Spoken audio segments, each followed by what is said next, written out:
Bonsoir à toutes et à tous.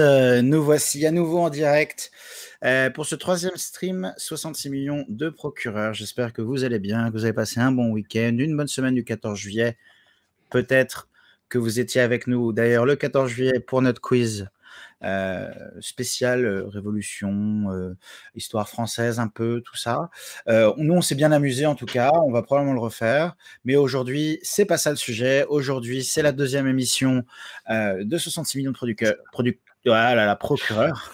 Je me suis encore foiré, comme dans la dernière intro. Ça va être à chaque intro, ça va être un running gag, ça va être à chaque fois, il va y avoir un fourche-langue. Qu'est-ce que je voulais dire? Oui, bah, donc c'est notre nouvelle émission sur aujourd'hui un thème très actuel. Je vais laisser Alexis nous expliquer pourquoi.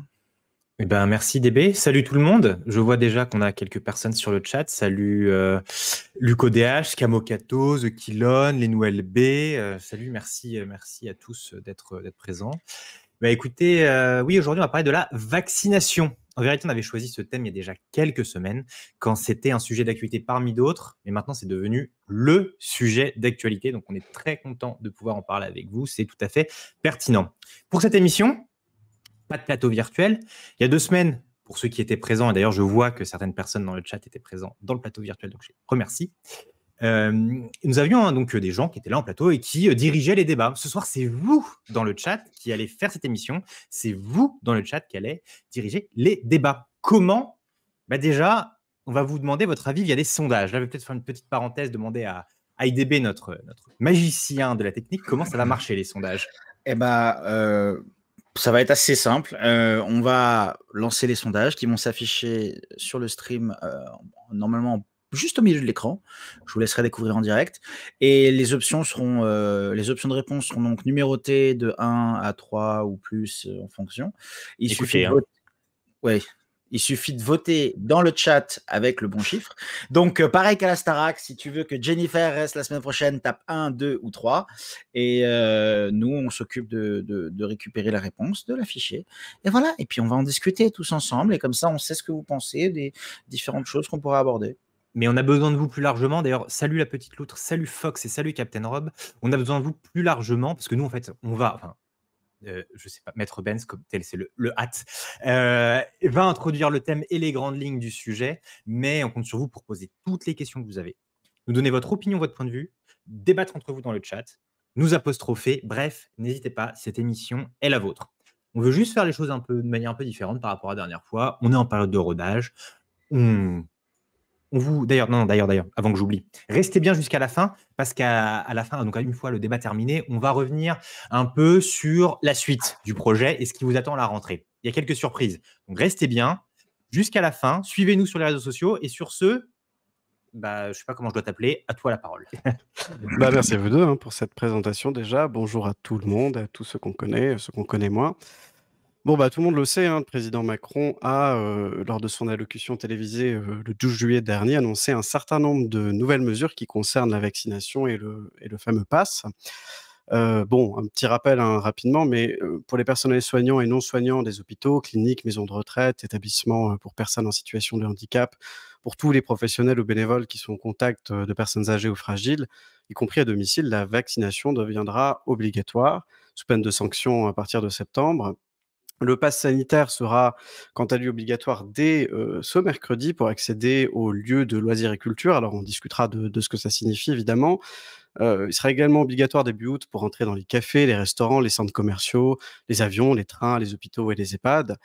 On généralise énormément. On renforce également le contrôle aux frontières pour les ressortissants des pays à risque. Le président veut également organiser des campagnes de vaccination d'ici la rentrée pour les collégiens, lycéens et étudiants et enfin organiser des campagnes de rappel pour les premiers vaccinés en janvier et février. Donc il a insisté, Emmanuel Macron, pour rappeler que le vaccin évitait 95 des formes graves et divisait par 12 le risque d'attraper le virus. Il décrit la vaccination comme notre seul moyen de lutter efficacement contre la pandémie, tout en gardant un mode de vie le plus normal possible. Donc on a bien vu, il y a un grand débat à la fois sur la forme et sur le fond. Il y a eu des manifestants, des manifestations ces derniers jours, beaucoup de discussions très animé, que ce soit sur les réseaux sociaux, dans la sphère publique ou même dans les sphères privées. Donc on va essayer le plus possible de structurer le sujet qui est quand même assez vaste sous 2 grands angles. Une première partie qui va être dédiée, aux divers enjeux autour de la vaccination, donc le vaccin en lui-même, ses effets, son efficacité et cetera. Et une seconde partie après une petite pause au milieu de l'émission, qui sera par la nature des choses un tout petit peu plus juridique, puisque sur la question du rapport entre liberté publique et vaccination. Donc, n'hésitez pas, une fois encore, à poser toutes vos questions, à réagir, à participer au sondage qu'on va vous proposer. C'est comme ça qu'on veut que cette émission fonctionne. Voilà, Peut-être dès maintenant, d'ailleurs, le premier sondage, je tout à pense. fait. Merci. Bon, comment Maître Benz, ça te va, Adrien, non? c'est très bien. D'accord, Tu merci peux les Adrien. deux, j'accepte tout. Merci Adrien pour cette introduction qui cadre très bien le débat. La vaccination, elle a quand même mis un peu de temps à démarrer en France. On se souvient qu'elle a démarré officiellement le 27 décembre 2020, mais elle a mis du temps à s'intensifier. Je ne sais pas si vous vous souvenez, on a eu un petit peu on se moquait un peu des chiffres français là, quand on avait 500 vaccinés par jour au début, là où nos voisins européens avaient plusieurs dizaines de milliers. Mais le nombre d'injections quotidiennes a augmenté en janvier, mais ça restait fait par rapport à nos voisins. Le premier million, par exemple, le premier million de vaccinés, c'était dès le 27 décembre au Royaume-Uni, le 14 janvier en Allemagne et en Italie, et pour nous le 23 janvier. Ça s'est mieux déroulé par la suite. En juin, on avait 500 000 injections quotidiennes, mais on avait atteint un plateau. Et en fait, les chiffres n'augmentaient plus. Et mathématiquement, si les chiffres n'augmentaient plus après 6 mois de vaccination, ça veut dire que il y avait une baisse très forte des premières doses à partir de début juin. Donc, on est dans une situation avec l'apparition du variant Delta et un ralentissement de la vaccination qui nous pousse à nous poser la question, est-ce que cette vaccination obligatoire était-elle nécessaire? Bon, les chiffres hier. Au 18 juillet, donc, on comptait 37 540 000 personnes qui ont reçu au moins une injection, ce qui représente 55,7% de la population totale, et 30 339 000 personnes qui ont désormais un schéma vaccinal complet, soit 45% de la population. Donc 55,7 pour une dose, 45 pour deux. À titre de comparaison, en Allemagne, 60% première dose, 46% double dose. Au Royaume-Uni, c'est particulier parce que l'AstraZeneca, et puis ils ont fait ça un peu dans leur coin, mais 69% de première dose et 54% de la population totale. Donc on est quand même un peu en retard par rapport à nos voisins. C'est le fond de la mesure comment la petite louche, je ne comprends pas ton. Je pense que c'est sur le sondage. D'accord. Ah d'accord, très bien, très bien. Eh ben, interprète-le comme tu le souhaiteras, mais Qu'est-ce que ça nous donne pour l'instant le sondage? ça nous donne Adrien, beaucoup de qu'est-ce que bof, tu hein, veux? beaucoup de bof. Bon, faut dire que j'ai voté bof pour montrer comment on faisait. Mais Ah oui. on attend que les gens votent un peu plus, donc n'hésitez pas, hein, comme à la Starac. Merci, petite loutre. Il faudrait instaurer un vote anonyme d'ailleurs, ce serait peut-être plus C'est vrai. représentatif des choses. Allez, Mais non. C'est juste que les Ouais, antifas ne donc sont pas une presse, quoi. et c'est ça. C'est la forme qui coince, dit Palone. Ouais, on va en parler un petit peu aussi, hein, de ça, mais bon, pour Pour l'instant, l'instant, personne n'est en désaccord non, avec les mesures. pas de désaccord frontal. Donc c'est déjà qu'on a attention, non, toujours pas. On a 50-50 là. Eh oui. Non, mais on n'est pas obligé de le commenter en live. Non, mais je Mais suis là. Moi, je veux savoir où ça va. Moi Je aussi. veux savoir où est-ce que ça va basculer, tu vois. Là, plutôt vers le oui. C'est le suspense. C'est la première fois qu'on fait ça, on est comme des gosses, évidemment. Bien sûr. Donc, Bon, du coup, pendant que vous continuez à voter, hein, puisque là, je pense qu'on s'approche du dénouement, d'accord avec l'idée derrière, nous dit Luco DH, la sortie de cette situation passera par la vaccination, mais j'ai un peu peur de l'effet complotiste. Ça, on y reviendra aussi, notamment sur les discours publics qui ont tendance à dire que la vaccination, c'est le seul moyen de sortir de la crise. Est-ce que c'est vrai? Qu'est-ce que vous en pensez? Est-ce que vous voyez d'autres moyens de sortir de la crise sanitaire que par la vaccination? Mais avant ça, on peut peut-être se poser la question de savoir, parce qu'on parle de vaccin, mais est-ce qu'il est efficace, ce vaccin? Tout à fait. Là, j'ai quelques chiffres à court terme contre les variants et puis à long terme. Je vais essayer de ne pas vous assommer avec ça. Palone nous dit le suicide. Je pense que ce n'est pas une solution viable. En tout cas, moi, je ne partage pas cette solution. Pour éviter de la contamination, probablement, mais je ne sais pas si. C'est vrai. En avril 2020, donc l'OMS avait fixé, donc au début de la pandémie, l'OMS avait fixé un minimum de 50% d'efficacité pour les vaccins en développement, en précisant qu'il faudrait qu'ils soient efficaces à 70%. Maintenant, on a environ 3,5 milliards de doses injectées, donc on a une idée un peu plus précise du fonctionnement. Concernant, je vais prendre Pfizer, Moderna et AstraZeneca, parce que c'est ceux qui nous concernent le plus en France et en Europe. Pfizer, celui qui a le résultat le plus positif. Une étude du Lancet, en mai 2021, dit que le vaccin est efficace à 95,3% contre l'infection, à 97% contre une hospitalisation et 98% pour éviter le décès 2 semaines après la première injection. Le Moderna, on est à peu près à 95% également pour les formes symptomatiques et les formes graves. Les AstraZeneca donnent plutôt 70% contre les variants et 82% sur la souche historique.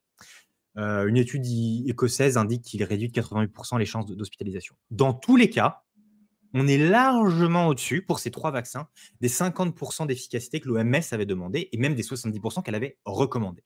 Donc, dans tous les cas, à court terme, les 3 vaccins fonctionnent. Je ne sais pas, Adrien, si tu veux ajouter quelque chose là-dessus. Ah non, bah, ces chiffres, sont parfaits. Moi, j'en avais quelques-uns aussi, mais particulièrement contre les formes graves. Donc effectivement, 95 pour, Moderna et Pfizer, un poil moins pour AstraZeneca, mais, ça reste, bien au-dessus de ce que l'OMS demandait. Donc on a des vaccins qui, a priori, avec les données qu'on a, sont des vaccins efficaces. Le sondage est fini dans IDB, tu veux peut-être nous commenter ça? Ouais, grave. C'est Maître Moya qui m'a remis l'enveloppe avec le résultat des votes contrôlés sous huissier, bien évidemment. Le oui l'emporte au final, avec une seule petite voix d'avance sur Ah bon 11. C'est pas grand-chose. C'est que 6 pour le oui, 5 pour le non. Enfin, pour le bof, pardon, parce qu'il n'y a vraiment pas de non. Vraiment Il n'y a pas de personne non. à dit non. Non, pas un seul nom, mais effectivement, je ne sais pas si l'anonymat du vote n'a pas peut-être, enfin l'absence d'anonymat plutôt n'a pas Je pense bloqué que certaines certaines personnes n'ont personnes. pas osé. Après, techniquement, Peut-être, vous êtes peut-être. tous cachés derrière des surnoms, hein. Vous pourriez juste mettre un surnom qui ne dévoile pas votre identité et voter comme votre cœur l'emporte. Mais je pense que ça veut juste dire ce soir, en l'occurrence, que les antivax ne sont pas in the place.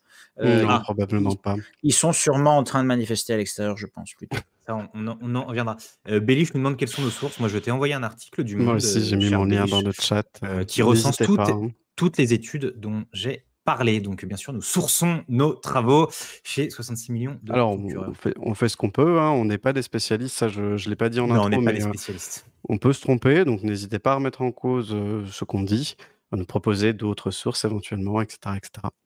On n'est pas infaillible du tout. Alors, je vois qu'il y a quelques questions, mais j'ai juste terminé sur les variants, parce que c'est quelque chose d'important. Sur le Pfizer et l'AstraZeneca, notamment, donc les mêmes sources que j'ai déjà citées et que vous pouvez consulter dans le message que j'ai envoyé dans le chat à Viop1, c'est que les variants, il y a diverses études pour le Pfizer, 79 à 88% d'efficacité. Et pour l'AstraZeneca, il est moins efficace contre le variant Delta, entre 60 et 70% de protection, mais il fournit toujours un très haut niveau de protection contre les formes graves de la maladie et donc d'hospitalisation et de décès à 92%. Donc, dans tous les cas, on est encore au-dessus des chiffres qu'avait préconisé l'OMS il y a plus d'un an. Donc, dans tous les cas, on peut dire, en fonction de l'état actuel des recherches scientifiques, que le vaccin fonctionne contre la souche historique et les variants. Voilà. Oui. Alors c'est vrai que comme ça, quand on dit, 90%, on a l'impression que, bah, c'est quand même beaucoup, une personne sur 10, où l'efficacité n'est pas, une personne sur 10 où l'efficacité n'est pas prouvée, mais je veux dire, c'est, globalement des chiffres très comparables, voire très bons par rapport à d'autres vaccins. Et The Killon nous dit dans le chat, par rapport à l'efficacité de la plupart des vaccins, c'est quand même très efficace. Oui, tout à fait. Les vaccins ne sont jamais complètement efficaces et c'est pas donc, quelque chose qu'il faut noter dans le mauvais sens. Et Kamokato ajoute que les morts en juin dues au Covid aux États-Unis sont pour 99,2% des non-vaccinés. Ouais, c'est Donc ça, énorme, hein. il y a beaucoup de chiffres. On leur a fait dire un peu tout et n'importe quoi aux nouveaux personnes vaccinées qui contractent la maladie, etc. Mais il y a quand même, et je pense qu'on peut dire que le vaccin protège des formes graves, en tout cas, de la maladie. Et alors moi, il y avait une petite Euh, question de la petite loutre aussi que je trouve intéressant, c'est est-ce qu'il y a des chiffres sur les effets indésirables? Parce que c'était la balance des 2, dit-il, qui posait problème, qui posait question Moi, pendant un temps. j'ai des chiffres sur les effets secondaires, si vous voulez. Ah, je veux bien moi, parce que je les ai pas ces chiffres-là. Alors ça, moi, ma source, c'est l'Agence nationale de sécurité du médicament, qui donc publie un rapport bimensuel sur les effets indésirables des vaccins Covid en France. On y apprend dans le dernier, attendez, je vais vous envoyer le lien dans le chat, comme ça vous pourrez même aller consulter les sources en direct. On y apprend que 52 cas de myocardite ont été repérés pour les vaccins ARN messagers, c'est-à-dire Moderna et Pfizer. On a également observé des douleurs aiguës dans le bras 8 jours après l'injection du Moderna, mais surtout des troubles thromboemboliques pour AstraZeneca, au terme 53 cas, pardon, dont 13 décès. 53 cas, dont 13 décès sur 6,56 millions d'injections concernant l'AstraZeneca. Il y a en plus de ça beaucoup d'effets bénins qui ne sont pas listés par l'Agence nationale de sécurité du médicament. Je pense que, moi personnellement, j'ai eu les effets bénins et transitoires, mal au bras, la fièvre, etc. Mais en fait, la fréquence d'effets indésirables est très très faible et pas supérieure à observer, encore une fois, sur d'autres vaccins. La communauté scientifique, encore une fois, les études, ce qui se dit, estime que le rapport risque-bénéfice est largement en faveur de la vaccination. Et ça se trouve, je n'ai plus le son de mon côté, donc c'est bon. Très bien. Voilà, donc les effets secondaires, à court terme, ça a l'air d'être quelque chose qui est maîtrisé.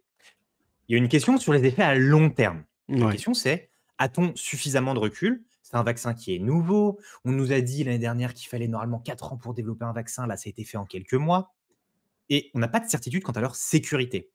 Cependant, la technique de l'ARN messager, peut-être que tu voudras en dire un mot après Adrien, mais elle n'est pas tout à fait nouvelle. Et peut-être que je me trompe en disant ça, mais je crois qu'aucun vaccin n'a provoqué de maladie grave plus de 8 semaines après l'injection. Mais ça, je te laisse Non, peut-être il y la main avait là-dessus. eu cette histoire de sclérose en plaques, mais qui avait été, je crois bien, démontée par plusieurs études ensuite. Donc effectivement, jusqu'à maintenant, les vaccins, on se rend compte qu'il y a des effets sur le coup et après, pas grand-chose. Alors, l'ARN messager, on nous a vendu ça comme quelque chose de tout nouveau. C'est pas tout à fait vrai. C'est la première fois qu'on diffuse un vaccin à cette échelle, mais les chercheurs bossent dessus depuis les années 90, hein, donc c'est quand même pas tout nouveau. Alors d'abord sur des animaux, effectivement. Il y a plusieurs vaccins expérimentaux qui, depuis longtemps, se basent déjà sur cette technique, que ce soit les vaccins contre la rage ou la grippe. Et les chercheurs ont pu également bénéficier de recherches techniques, notamment sur les vaccins issus des premières crises sanitaires des virus SARS-CoV, notamment en 2001 et en 2012. Alors le SARS-CoV-1 en 2001 et le MERS-CoV en 2012 au Moyen-Orient. D'accord. Donc voilà, c'est pas nouveau. C'est sûr que par contre, à cette échelle-là, on n'a pas, c'est la première fois, mais malgré tout, toutes les étapes habituelles ont été respectées, que ce soit les expérimentations animales, les recherches sur l'homme, mais plutôt de les faire l'une après l'autre, on a pu les faire chevaucher dans le temps, se chevaucher dans le temps, pardon, puisque notamment trouver des volontaires pour se faire vacciner a été beaucoup, beaucoup plus simple que d'habitude. J'ai une question dans le chat sur la vaccination des jeunes. Lucodh nous demande, est-ce qu'il n'y a pas un risque plus important chez les jeunes encore en croissance, sachant qu'on va maintenant forcer les mineurs à se faire vacciner? Alors, la vaccination des mineurs, est-ce que c'est une bonne idée? C'est vrai que du coup, les 12-17 ans, tu l'as dit en introduction, je pense, sont touchés par le pass sanitaire. Donc, c'est-à-dire qu'à partir un peu plus tard que les autres, mais à partir de fin août, c'est ça? 1er septembre, ils seront obligés de présenter un pass sanitaire pour pouvoir accéder à la vie Je crois sociale. que c'est un poil plus tard parce que justement, mais C'était oui, pas, oui, c'est à partir de c'était pas septembre, en 30 tout cas. juillet. Enfin bon, bref. Donc, ils vont de toute façon. Et donc, c'est-à-dire qu'ils vont devoir soit présenter un PCR négatif, soit présenter une preuve de double vaccination. Tout à fait. C'est intéressant, les jeunes, les mineurs, en fait, parce que on parle des 12-17 ans. En dessous de 12 ans, il n'y a aucun pays, je crois, qui a autorisé la vaccination pour les moins de 12 ans. Il y a encore trop de risques là-dessus, comme tu l'as dit, Lucodh. Mais on est sur une population très peu à risque. On note 1,1% du total des hospitalisations et 0,9% du total des admissions en soins critiques sont des moins de 18 ans. En fait, les moins de 18 ans souffrent plus des restrictions à la pandémie, des restrictions sociales, que de la maladie elle-même. Donc en fait, il s'agit de vacciner une population qui n'est pas à risque dans l'objectif d'atteindre une immunité collective et plus directement de protéger les parents. On reviendra sur l'immunité collective peut-être un peu après, je sais qu'il y a des choses à dire, mais on l'estime en gros à 80-85% de la population, l'immunité collective. Or, les adultes représentent 78% de la population et certains ne veulent pas se faire vacciner. Donc, on a besoin des jeunes pour atteindre notre immunité collective. Ça pose des questions, notamment la question du consentement. Parce qu'il y a des adultes, dont des personnes qui présentent des comorbidités, qui ne procéderont pas à la vaccination. Est-ce qu'il est dans ces cas-là? Qu'est-ce que vous en pensez, hein? Moi, je vous pose la question à vous, IDB et Adrien, mais aussi dans le chat. Est-ce que vous pensez qu'il est éthique de faire porter aux mineurs la responsabilité, en termes de bénéfices collectifs, du refus de vaccination d'une partie de la population adulte? Est-ce que ça vous paraît normal? Qu'est-ce que vous en pensez? Ou même sur le chat, hein, n'hésitez Bah, pas à... moi, personnellement, ça me semble un peu violent, peut-être, comme formulation, là. Puisque dire que tu fais porter la responsabilité, déjà, je pense qu'on peut compenser ça en disant que, en revenant sur ce que tu as dit avant, c'est-à-dire que les risques étant bien moindres, c'est peut-être plus un choix dangereux dans le sens où ça va contribuer à la comment ça s'appelle? À la narrative des antivax, je pense. Ça, Puisque c'est une question qu'on va se poser, hein, sur l'obligation d'une manière générale, de toute façon. Est-ce que Mais ça, c'est pas donner un peu de grain à moudre aux gens qui y sont opposés? Je sais pas, c'est j'ai, je sais pas si vous voulez continuer là-dessus, sinon il y a une question qui me paraît intéressante de Kamoketo007 dans le chat. Est-ce que vous voulez continuer là-dessus ou pas? Kamoketo007 qui, je rappelle, est notre grand gagnant c'est vrai, du quiz bravo du à 14 toi juillet. encore, hein. Encore bravo. Encore bravo. On attend les screens de toi jouant à Civilization 6 puisque c'est le Tu jeu que tu as m'étonnes. choisi. Bref, tu nous poses une question qui est, au lieu de vacciner nos jeunes, ces doses pourraient être envoyées dans les pays en carence lourde de vaccins. Je pense à certains pays africains avec qui nous partageons des liens économiques et migratoires. Alors, ça pose la question de la vaccination au niveau mondial. Et c'est assez intéressant parce que j'avais des chiffres quelque part, que bien sûr, là maintenant, je ne retrouve plus, mais il me semble qu'il y a environ 3,6 milliards de doses qui ont été administrées. Il me semble que c'est quelque chose comme ça. Voilà, c'est ça. Attendez. Et donc, du coup, parmi ces doses-là, où est-ce que... Ah oui, voilà. Donc, ça représente 3,58 milliards de doses, première ou deuxième, ont été administrées dans le monde. 25,9% de la population mondiale a reçu au moins une dose de Covid-19, de vaccin Covid-19, pardon. Et on est sur un rythme à peu près de 29,25 millions de doses administrées chaque jour. Ce qui est énorme, 29 millions par jour, c'est quasiment la moitié de la population française. Donc on pourrait dire que ces chiffres sont très très bien. Mais en fait, quand on regarde dans le détail, il y a seulement 1% des personnes vivant dans les pays à faible revenu qui ont reçu au moins une dose de vaccin. Et si on prend dans le détail de ces 3,60... Incroyable ce chiffre, hein, en vrai. Mais justement, tiens, je vais lire. C'est 3,6 milliards de doses. En fait, il y en a 1,43 milliard qui ont été en Chine, 580 millions en Europe, 462 millions en Amérique du Nord, 391 millions en Inde. Ce qui nous laisse environ 500 millions de doses pour le reste du monde. Le reste du monde étant l'Afrique, comme tu l'as dit, Kamokato, l'Océanie, l'Amérique latine et l'Asie hors Chine et Inde. La question est la suivante. C'est-à-dire, si nous, on vaccine toute notre population, comme le dit Kamokato, comme qui me le pose dans sa question, on vaccine 80-85% de la population, le virus ne circule plus chez nous, très bien. Mais dans d'autres parties du monde, le virus continue d'évoluer, continue de muter, on a des variants dans tous les sens à qui mieux. Est-ce que ce n'est pas extrêmement dangereux? Est-ce qu'il vaut mieux pas donner ces doses de vaccins, entre guillemets, aux pays qui en ont le plus besoin pour atteindre une immunité collective mondiale ou vacciner toute nos populations chez nous? À moins d'un an d'élection présidentielle, pardon. Vas-y. Non, mais à moins d'un an d'élection présidentielle, évidemment que le choix politique fait qu'on va vacciner en masse chez nous. Mais qu'est-ce que vous en pensez? Bien sûr. Justement, C3 Stark dans le chat dit exactement ce que tu viens d'exposer, que si on n'aide pas les pays défavorisés à se vacciner, ils vont servir de laboratoire géant pour le Covid et il va nous revenir de nouvelles mutations à chaque fois. Donc c'est sûr que il faut peser le pour et le contre là-dedans, mais clairement, est-ce qu'on ne va pas privilégier des échéances électorales à court terme? Bon, moi, j'ai ma petite idée là-dessus, hein, je ne vais pas vous mentir. Mais est-ce que c'est vraiment démagogique de forcer la vaccination là?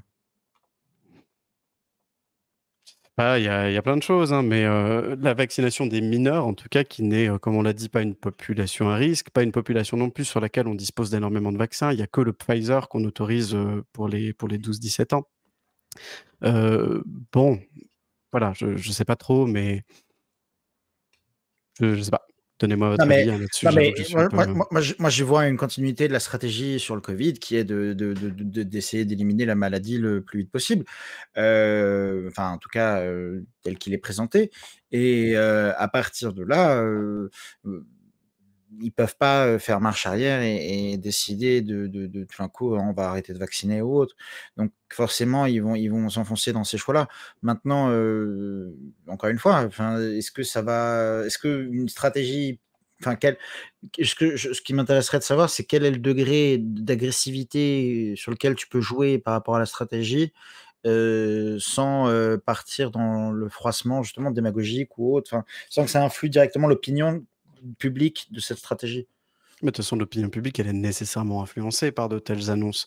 Alexis, je crois que tu avais quelque chose là-dessus d'ailleurs, je sais plus si tu... Pas là comme ça, mais attends, parce que Ah d'accord, non, je autant pour moi. récupère le chat qui dit beaucoup de choses très intéressantes, justement. Vas-y, si tu as... Non, mais il y avait déjà Captain Rob qui disait que le sujet du vaccin pose une question plus large sur l'acceptation du risque dans notre société. Mais est-ce que c'est simplement... On vit dans une société de moins en moins risquée, il y a peu de risques, et par contre, le risque restant nous semble insupportable.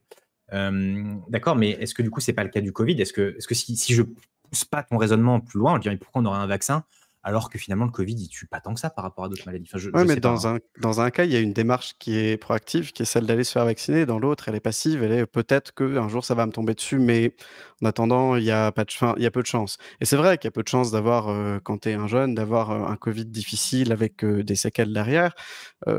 Par contre, te faire vacciner, c'est la démarche d'y aller et de te faire piquer.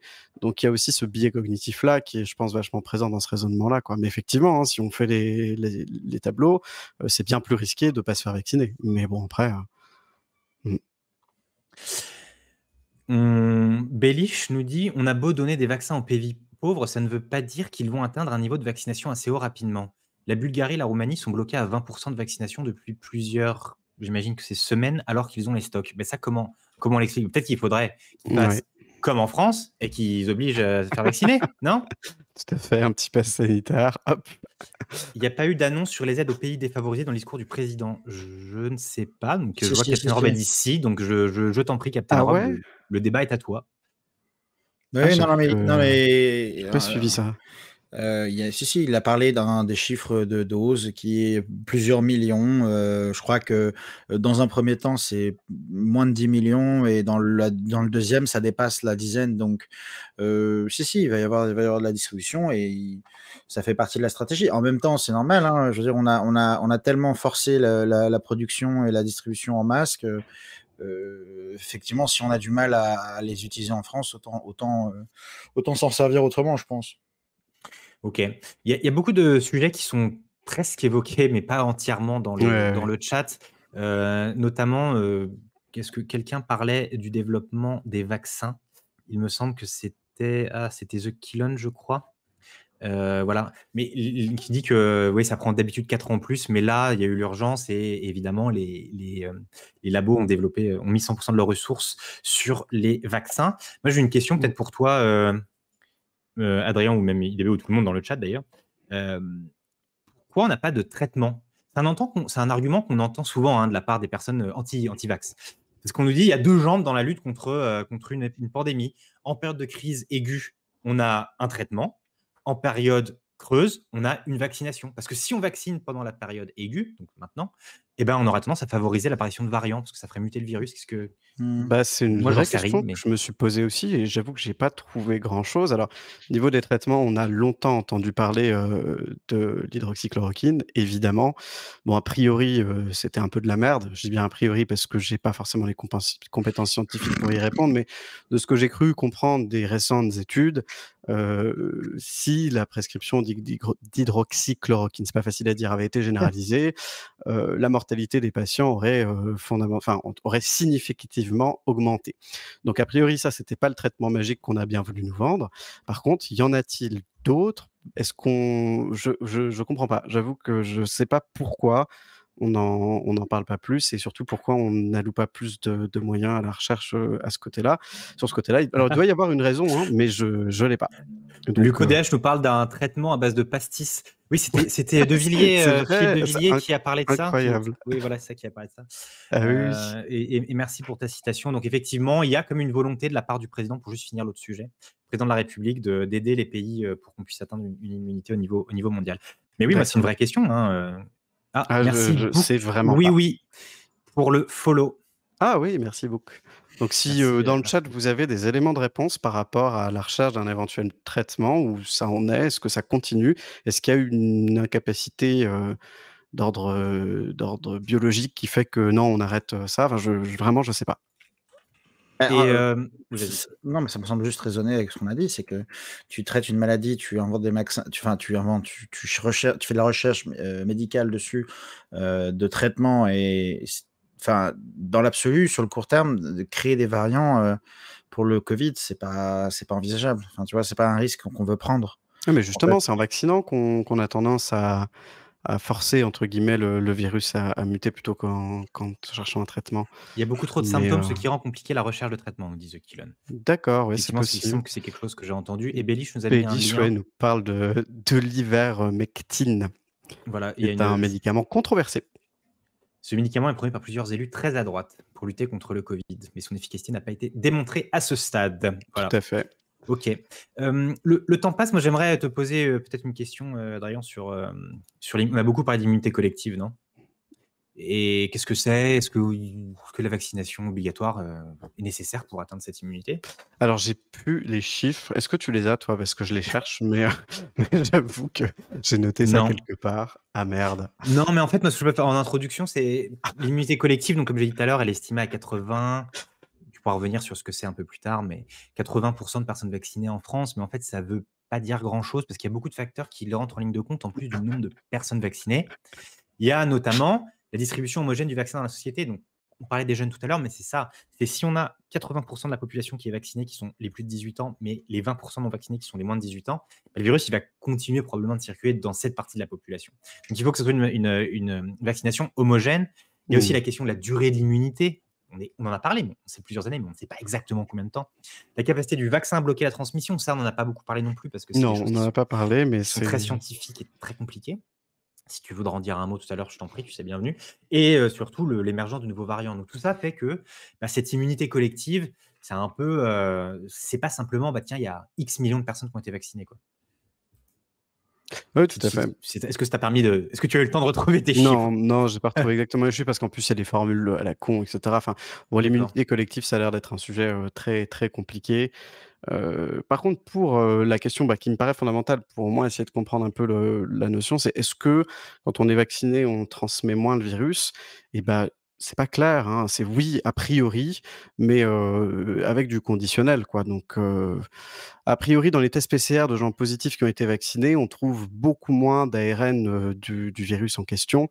Donc, ce serait quand même un facteur qui limiterait largement la propagation. Alors, en tout cas, on se fait moins contaminer. Maintenant, quand on arrive quand même à se faire contaminer, est-ce qu'on transmet moins? A priori, oui, mais je crois qu'on manque un peu de données. Donc là, s'il y a un biologiste moléculaire dans le chat qui se manifeste, par pitié, on a besoin de toi. Voilà, j'en sais pas énormément plus. Mais en tout cas, on se fait moins contaminer. Donc à partir de là, déjà, c'est certain que ça aura un effet notable sur la propagation du virus. Mais on est d'accord pour dire que pour l'instant, à part la vaccination, puisque là, je le vois que dans le chat, on a aussi parlé du traitement qui dit que ça ne peut pas faire disparaître le virus, que le vaccin est plus probable. C'est Palone qui nous dit ça. The Killon aussi nous parle des touristes. Enfin bref, en gros, on est d'accord, tous là pour dire, là, vous, avec qui je discute actuellement, mais aussi dans le chat, pour dire que la vaccination, c'est le seul moyen d'atteindre l'immunité collective. Parce qu'en Angleterre, il y avait eu une stratégie un peu différente là, de Boris Johnson au printemps 2020. Une stratégie osée, quoi. Voilà, on va tous être contaminés et puis comme ça, le virus va disparaître. Ça n'a pas trop marché. Donc, il reste quoi, en fait? C'est la question, c'est qu'on a beau retourner, on en a réfléchi, on en a discuté entre nous, en préparant l'émission. À part la vaccination, il y a quoi d'autre, en fait? Le reconfinement. Ouais, c'est ce que nous disait le ministre de la Santé, choisir entre ça et le confinement. Ah, si vous voulez, on peut tous retourner chez nous et puis on peut s'amuser et puis voilà. Je pense que c'est une option, envisageable. Voilà et puis on fait des émissions tous les jours, tout le temps. On stream notre life entière et puis, on voit à quel moment on a été en risque, par rapport au covid. Et la petite Loute nous dit qu'en plus du sujet d'immunité collective, et pour revenir au sondage d'introduction, d'ailleurs, je pense qu'on peut peut-être envoyer le deuxième sondage, je trouve que vous contribuez à faire l'amalgame entre passe sanitaire étendu et vaccination obligatoire. Tout à fait. Les tests RT-PCR demeurent toujours valables, sauf pour les soignants. Tout à fait, c'est juste qu'on se met dans un temps un peu moyennement long et à partir du mois d'octobre, comme les tests ne seront plus remboursés, de facto, mais on reviendra sur les questions de l'obligation dans la deuxième partie. Mais de facto, Ouais, ouais, effectivement, on va un peu plus en parler, mais c'est voilà. vrai que là, on parle beaucoup de vaccination et pas beaucoup de tests PCR. C'est toujours possible de faire un test PCR tous les 2 jours pour, Non mais pour aller au resto ou dans un bar. C'est manifestement quand même pas le but du gouvernement et de ses oui, dernières annonces. ouais, c'est ça, c'est que je pense que si on fait l'amalgame, c'est que, on sait très bien que la stratégie du gouvernement actuellement, elle est, due au fait qu'on c'est beaucoup plus difficile d'instaurer une obligation pure et dure que de forcer les gens à faire un certain choix. Maintenant, c'est marrant parce que ça rejoint un courant de pensée qui peut être appliqué sur beaucoup d'autres choses, de dire qu'on va plutôt faire des très fortes, incitations plutôt qu'une obligation. Mmh. Moi, par exemple, je trouve que c'est un moyen de gouvernance, très, plutôt intéressant et encore une fois, tant que ça répond à la volonté, à l'avis du peuple, global, est-ce que c'est vraiment si mauvais? Est-ce que Et ça, c'est vrai qu'on n'en a pas parlé, mais là, j'ai plus les sondages, pardon, de couper, mais j'ai plus les sondages là, mais effectivement, les Français sont majoritairement pour. Ah oui, oui, bien sûr. Bah et puis il suffit de Et regarder, la population d'antivax et la population de gens vaccinés pour se rendre compte que le rapport de force est déséquilibré. Mais, oui, au-delà de ça, moi, ce mais qui m'a intéressé, c'est cette histoire excuse-moi, Alexis, tu voulais dire vas-y, quelque vas-y. chose? Vas-y, vas-y, on salue C'est cette l'ambulance qui histoire passe derrière. oui, j'avoue, de politique, incitative plutôt que contraignante. À titre personnel, j'estime qu'on n'a pas assez insisté là-dessus. Il y a des pays qui ont beaucoup plus joué ce jeu-là, à essayer de faire vacciner les gens, avec, je sais pas, des petits cadeaux, des incitations financières, Alors au niveau local, ça se fait un peu plus, hein, mais, c'est ouais, pour moi, c'est une forme qu'on n'a pas assez explorée, en tout cas, ça, c'est vrai. ouais, aux States, on t'offrait le Uber si tu voulais aller te faire vacciner et que tu Tout à voulais Oui, fait. pas y aller. même d'autres choses qui sont illégales en D'autres choses France, mais illégales, oui. sur lesquelles je ne peux pas parler sur Twitch. Peut-être rapidement, parce qu'on parle de qui n'est pas vacciné, mais parce qu'on a tendance à peut-être dire, avant de faire une pause d'attaquer dans la deuxième partie vraiment les aspects sur l'obligation, qui n'est pas vacciné, parce qu'on nous dit, bah, on a tendance peut-être maintenant, et c'est le risque aussi de l'annonce du président, c'est qu'il y ait une sorte de stigmatisation. En disant ceux qui ne sont pas vaccinés, c'est parce qu'ils refusent la vaccination. En fait, c'est un peu Mmh. plus compliqué que ça, parce qu'on a quand même 83% des plus de 75 ans qui ont reçu au moins une dose, et 76% qui sont totalement vaccinés. En fait, on regarde, plus les personnes sont âgées, plus elles sont vaccinées. Mais il y a un plafond de verre à un moment, en fait. Mais c'est pas que c'est forcément des anti-vaccins, c'est juste qu'il y a quand même d'autres problèmes d'accès à l'information, de pouvoir booker un rendez-vous, de désert médical, etc., etc. En plus du fait de l'incentive, comme tu as parlé, Adrien, le fait de convaincre plutôt que de forcer. Et aussi, au-delà de l'âge, on observe qu'il y a une grosse différence géographique. Il y a 35 départements qui ont un taux de vaccination inférieur au niveau national de 50%, et 44% des habitants qui ont reçu une dose dans ces départements-là. En fait, généralement, on remarque que l'ouest de la France est beaucoup plus vacciné que l'est de la France. Alors ça, je ne sais pas pourquoi, mais voilà. Donc en fait, les gens qui ne sont pas encore vaccinés, on pourrait en parler pendant des heures, mais ce n'est pas simplement des personnes qui sont philosophiquement contre le vaccin, contre l'idée de se faire vacciner. Non, c'est vrai. Non, Ouais, il mais y il y a avait comme ça un petit, vas-y, DB, non, excuse-moi. vas-y, je t'en prie, Non, non, non, vas-y. non, non, vas-y, je t'en prie, mais A a vraiment, après toi! bon, N'interromps pas. non, mais très bien, on va pas passer 3 heures, mais si, non, non, pour moi, il semble assez clair et net de tout ce qu'on peut voir que les populations qui ne sont pas vaccinées, il y a pas que la caricature de l'antivax, évidemment. Non, Il bien y sûr. a des gens qui sont juste inquiets sur, l'histoire du vaccin à long terme, des effets, secondaires à long terme, voilà. Heu, de ce procédé qui, en fait, et c'est peut-être la réponse la plus, «saine» entre guillemets, à un vaccin un peu, rushé. Mais ça c'est vraiment une question d'équilibre par rapport à est-ce qu'on veut vraiment sortir Bah, de ça, de cette manière-là ou non. Mais ça peut être des gens, je pense, chez les jeunes comme chez les moins jeunes, hein, je pense, que cette inquiétude, elle est là, j'ai envie de dire, elle est légitime. Maintenant, ça pose des questions qui sont plus intéressantes, on va dire, au niveau global. C'est-à-dire, est-ce que cette inquiétude-là, est pas peut-être un peu égoïste si jamais, la société décide de faire dans un sens ou dans l'autre? Et est-ce que, au final, justement, garder la liberté de ne pas se faire vacciner, tout en payant le prix des tests, par exemple, et toutes les restrictions qu'il y a autour, est-ce que, c'est, je sais pas, si terrible que ça? je sais pas. En tout cas, là où je voudrais bien rebondir, c'est qu'effectivement, il y a pas que les antivax, hein, qui ne sont pas vaccinés. C'est vrai que les retraités, les gens les plus vulnérables, il y avait un couple d'ailleurs dans l'Hérault qui est parvenu, à décrocher quasiment 2000 rendez-vous pour les habitants des alentours, notamment les personnes les plus âgées qui savaient pas trop comment faire, qui, connaissent pas trop les outils, il faut prendre un rendez-vous sur internet, très bien, mais, quand vous êtes vraiment pas, fait pour être avec un ordinateur, vous y arrivez pas. Et il y a aussi, le temps, parce qu'on peut pas se faire vacciner depuis très longtemps, mine de rien.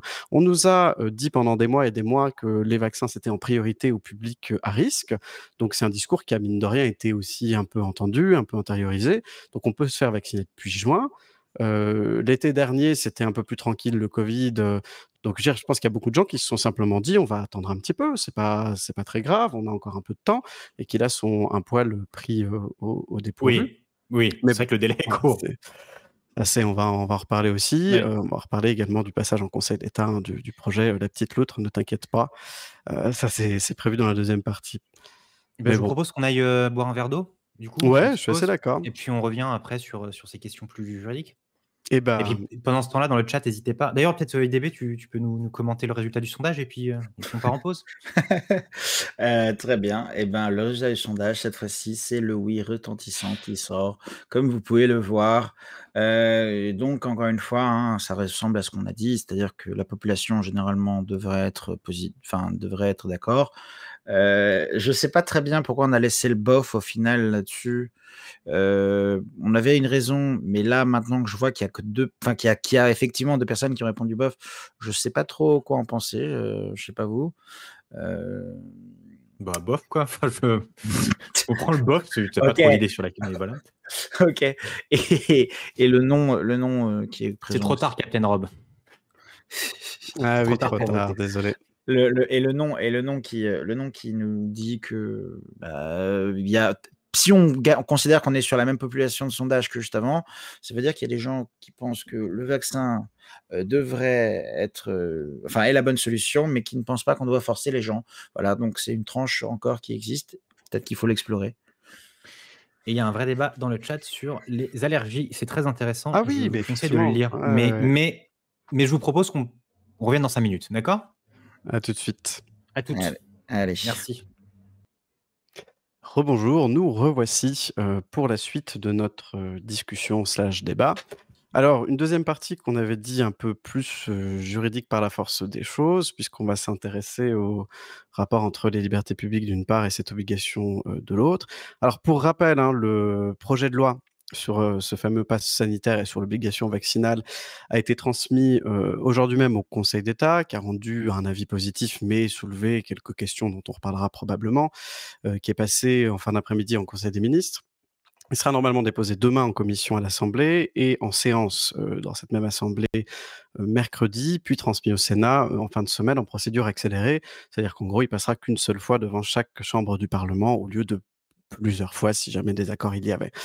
C'est l'article 45 de la Constitution pour les puristes. Alors, moi déjà la première question que je me pose, c'est comment, et ça c'est une question qui m'a vraiment interpellé dès le début, c'est comment le président peut promettre déjà, une mesure qui commence à s'appliquer mercredi, sachant que le projet de loi va être étudié par la première chambre du parlement seulement ce jour-là. Donc ce ne sera pas voté avant la fin de semaine, voire la semaine prochaine. Donc est-ce que ça va pouvoir s'appliquer? Si oui, comment? Et puis surtout, dans la démarche, de ce processus législatif, on a quand même un président qui, il y a 10 jours, dit écoutez, voilà ce qu'on va faire voter à l'Assemblée, point par point. Donc, est-ce que ça vous évoque quelque chose? Moi, en tant que constitutionnaliste de base, j'avoue que ça me fait un peu tiquer, En mais toute modestie. peut-être que je suis le seul. Auquel cas, n'hésitez pas à me le dire, que j'aille me rhabiller. Là, moi, pour bien comprendre, du coup, ce que tu dis peut-être de manière plus simple, parce que je parle moi comme si j'avais 5 ans, tu vois. C'est-à-dire que le 21 juillet, qui est la date qui a été annoncée par le président, il n'y aura pas de fondement juridique pour l'extension du pass sanitaire, c'est ça? Fondement juridique, en fait, à la base, le pass sanitaire, il existe dans la loi du 31 mai 2021, qui est normalement valable jusqu'en septembre prochain. Donc on pourrait croire qu'il se base sur cette loi-là et c'est un peu ce que fait croire le site du gouvernement quand on y va. Mais en l'occurrence, cette loi, elle subordonnait, ce pass sanitaire à des grands rassemblements de personnes pour des activités de loisirs ou des foires ou des salons professionnels. Donc rien à voir avec ce qu'on nous dit pour les cinémas, ou a fortiori en début août pour les restaurants et les bars. Donc c'est ça qu'on a du mal à comprendre, c'est que, oui, en l'absence d'état d'urgence sanitaire dans la métropole et en l'absence d'un fondement légal correct, comment va-t-on pouvoir imposer une mesure mercredi? À mes yeux, de juriste qui a fait quelques petites recherches, mais pas trop non plus, Le grand heu constitutionnaliste, tu peux le dire. exact exactement. Et il y a pas de base légale pour, imposer quoi que ce soit avant que cette loi-là soit votée. C'est pour ça que je suis Merci. déjà assez étonné. Merci Michel Gonzac pour le follow et Captain Rob nous dit il y a une majorité dans la chambre qui a le dernier mot, point barre. Mais là, c'est plutôt, si je comprends ce que tu dis, Adrien, c'est une question plutôt de De temporalité, non? de timing, Ouais, de timing. ok. Donc après, Captain Rob répond, je pense, à la question de comment un président peut, 10 jours avant dire: «Voilà ce qu'on va faire passer devant le parlement, vous inquiétez pas, ce sera bon», en dépossédant un peu par là même, le parlement élu de son pouvoir de décision politique. Mais c'est une autre question, un autre débat qu'on aura probablement dans les futures émissions et c'est L'état quasi sûr. d'urgence sanitaire a été réinstauré la semaine dernière. Pas pour la métropole, me semble-t-il, juste pour les départements d'outre-mer qui étaient très problématiques, me semble-t-il, hein, Captain Rob. Mais on continue le débat dans le chat et n'hésitez pas à réagir à ce que vient de dire Adrien, on y reviendra. Mais pendant ce temps, je voudrais juste quand même rappeler que l'obligation vaccinale, c'est quelque chose qui résulte pour la première fois dans une loi du 15 février 1902 concernant Mmh. la variole. Ensuite, on a eu les vaccins contre la diphtérie en 1938, le tétanos en 1940, la poliomyélite en 1964, jusqu'à l'extension à 11 vaccins par la loi de financement de la sécurité sociale pour 2018, fin 2017 du coup. Mmh. Et d'un point de vue aussi géographique, on n'est pas les seuls, parce qu'on a tendance, un peu comme souvent, hein, les franco-français, nos débats qui ne concernent que nous, mais figurez-vous qu'il y a d'autres pays dans lesquels la vaccination est obligatoire pour tous les plus de 18 ans. Moi, j'en ai 3, peut-être que vous en avez plus. N'hésitez pas à me dire dans le chat si vous en avez plus, mais j'en ai 3, qui sont des pays qui n'ont pas grand-chose à voir avec la France, je vous le concède, qui sont le Tadjikistan, le Ouais. Turkménistan, et un troisième pays mais qui n'a rien à voir, qui est le Vatican. Il y a également des pays qui ont forcé la vaccination pour les personnels de maisons de retraite et les soignants. Moi, j'avais la Grèce, l'Italie depuis avril et le Royaume-Uni. Je pense Et le Vatican? du coup, et le Tadjikistan et le Turkménistan, du coup. Mmh. Et Oui, non, mais c'était une blague. Et il y a des choses comme la ville de San Francisco, par exemple, a demandé à ses employés de se faire vacciner sous peine de sanctions administratives. Donc, on est loin d'être les seuls. Il n'y a pas que nous, les Français, à vouloir faire ça. Ah non, non, il y a pas que nous. Alors, tu disais, hein, les vaccins obligatoires chez nous, c'est, que pour les enfants qui sont nés, du coup, après 2017. Il y en a 8 autres, hein, qui étaient avant, conseillés, donc fortement conseillés. Donc beaucoup les ont eu quand même. Mais effectivement, c'est une pratique qui se généralise, et par rapport au covid, un peu partout, au moins en Europe. Donc qu'est-ce qu'on en pense? Moi, je lis dans le chat quand même, notamment la réaction de Palonne qui dit: «Bah, c'est très bien, mais à un moment donné, on nous dit: "Ça va jamais être obligatoire, vous inquiétez pas"». 2 mois plus tard, c'est: «Vous faites pas vacciner tout de suite» et 2 semaines plus tard, c'est: en fait, les gars, si dans un mois vous êtes pas vaccinés, vous allez plus au bar». Donc c'est quand même un peu compliqué, ne serait-ce que sur la démarche. Après ça, c'est mon avis, hein, on peut ne pas être d'accord avec ça, évidemment. Mais ça a l'air de bien réagir en tout cas, hein. Ça parle, hein. Purée. Et oui, et Kamokato nous parle de la manière dont Macron fait les choses, qui se donne les atours des pleins pouvoirs et remplacer le gouvernement par un conseil de défense puisque les ministres ne sont pas irresponsables pénalement. Donc tu penses que Macron décide seul et qu'il n'y a pas de contre-pouvoir en France? Si c'est ça que tu sous-entends, nous peut-être nous aurons l'occasion de parler du rôle du président sous la Ve République lors d'un prochain débat. un débat que j'attends Captain avec Horn est impatience. plutôt d'accord, il nous dit là-dessus complètement d'accord, je pense, parce qu'il a un certain décalage, on a cru comprendre qu'il avait un décalage temporel. Tout à fait, ouais. Les incohérences dans la communication et les décisions qui nuisent au gouvernement. Mais ça fait depuis le début de la crise sanitaire, non? J'ai Je pense l'impression qu'avec les masques, ça a été Moi, le j'ai cas l'impression que ça aussi, fait depuis le début du mandat, mais on va me taxer de gauchiste après, donc je sais pas si je peux le dire très fort, tu vois. Vite, IDB dit quelque chose pour contrebalancer, vite. Pourquoi pour contrebalancer, salaud? Non, mais c'est pas ça sur quoi je voulais revenir. C'est je vais contrebalancer, effectivement. Je vais défendre le gouvernement parce que j'ai pu être parmi ceux qui ont pensé d'être le plus virulent à l'égard du gouvernement quant à sa gestion de la crise. Cependant, je pense qu'aujourd'hui, a posteriori, on peut se dire qu'on s'en est pas trop mal sorti quand même. D'une. Je pense que, j'ai l'impression que le bilan est pas parmi les pires dans le monde. De deux, on peut peut-être pardonner 2-3 erreurs de parcours, des décisions peut-être un peu malhonnêtes, enfin pas malhonnêtes, mais un peu malheureuses, on va dire. Telles que l'histoire du masque ou autre, parce qu'on ne savait même pas comment on allait gérer en fait. Moi, je pense qu'à ce moment-là, il n'y a pas de plan de jeu long terme qui est développé et qu'effectivement, on prend une décision un peu aller-retour, un peu zigzag. Par exemple, quand il y a eu les 2 semaines où on n'a pas utilisé l'AstraZeneca, il me semble, puisqu'il y avait l'histoire des thromboses chez les plus jeunes et ce genre de choses, où on voulait vérifier. Enfin, ça, d'un côté, ça peut être vu comme, vous voyez, on fait les trucs, on n'est pas sûr, et puis derrière, c'est la merde, bah voilà. Et moi, je préfère voir ça sous l'angle voilà, si jamais il y a vraiment un problème, on va réagir.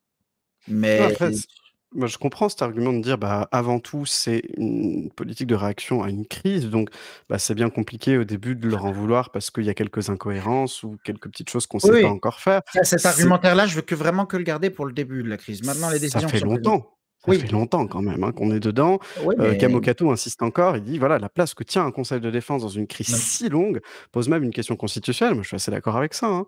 C'est que là, ça fait 1 an et demi qu'on nous sort des décisions. On a l'impression qu'on vient de découvrir le Covid.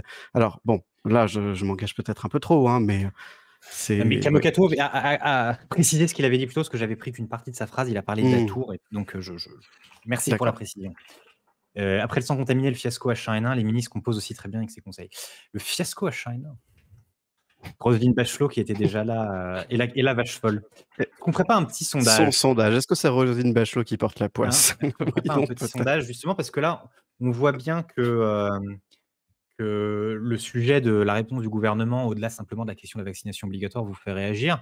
Donc, si on vous demandait ce que vous pensez globalement de la réaction, de la réponse du gouvernement face à la crise sanitaire, c'est très, très, très, très facile comme question, mais bon, écoutez, parfois, il faut céder à la facilité. Hein. Oui, ça arrive tout de suite, un instant. Et pendant ce temps-là, est-ce que, Adrien, tu nous parlerais pas un peu des jurisprudences, de certaines cours, toi, le juriste constitutionnel? Merci, ces 3 stars pour le follow. Merci pour le follow, effectivement. Pour les jurisprudences, il me semble que tu avais un peu plus fait de recherche comme moi. Donc, tu vas peut-être pouvoir m'appuyer. Mais globalement, la question qui s'est posée, c'est de savoir si c'était jouable de faire une obligation, d'imposer un vaccin. Ce qui est important d'abord de faire comme distinction, c'est la distinction entre l'obligation vaccinale accompagnée de restrictions à droite et à gauche et l'exécution forcée d'un vaccin. En gros, là, on va pas venir, les policiers vont pas venir vous piquer de force, et heureusement. Ce qui serait complètement contraire à l'article 3 notamment de la Convention européenne des droits de l'homme, qui dit que nul ne pourrait être soumis à la torture ou à des peines ou traitements inhumains et dégradants. Et croyez-le ou non, ça rentre là-dedans. Donc à ce titre-là, et vu que on a déjà eu à se poser la question pour les nombreux vaccins qui sont déjà obligatoires, 3 au début, 11 maintenant, c'est possible d'avoir une vaccination qui soumet, enfin en tout cas qui conditionne l'accès aux écoles, aux bars et aux restaurants de l'autre côté. La question va être dans quelle mesure et quel est le poids entre, d'un côté, cette obligation, de l'autre, les sanctions? Alexis, peut-être que tu peux nous en dire un peu plus à ce niveau-là?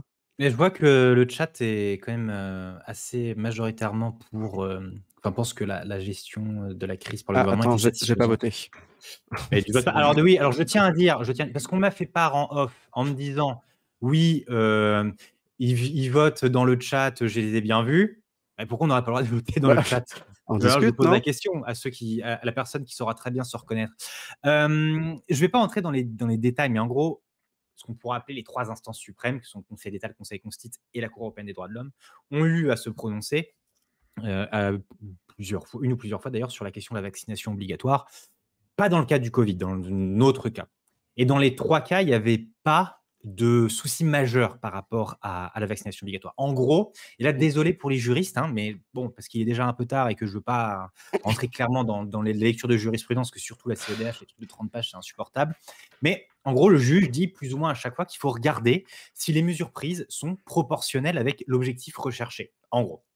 Et ce qui est intéressant, c'est que quand Emmanuel Macron a parlé, au début, on pensait que ça allait être peut-être simplement les soignants qui allaient être touchés par l'obligation vaccinale. Mais en fait, ça aurait été une rupture d'égalité parce que le but recherché, c'est la protection de tous. Et donc, les soignants ne sont pas les seuls vecteurs de transmission du virus, il y en a d'autres.